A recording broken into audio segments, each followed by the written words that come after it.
لنا اعمالنا ولکم اعمالکم، کہ میرا اعمال میرے ساتھ ہے بھائیو، آپ کا اعمال آپ کے ساتھ ہے بھائیو، روز محشر کوئی کسی کے کام نہیں آئے گا۔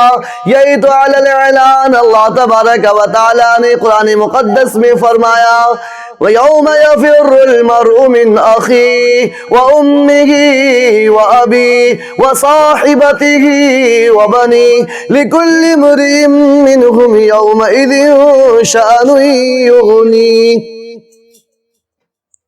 اس دن، کس دن؟ جب شور بپا ہوگا، ہر جانب ہر سمت نفسی نفسی کا عالم ہوگا، اس وقت ایک باپ بیٹے سے، بیٹا باپ سے، شوہر بیوی سے، بیوی شوہر سے، ماں بیٹے سے، بیٹا ماں سے، بیٹی ماں سے، ماں بیٹی سے، بھائی بھائی سے، بہن بہن سے بھاگے گا، منہ چھپائے گا، کوئی کسی کا پرسال حال نہ ہوگا، کوئی کسی کے کام نہیں آئے گا۔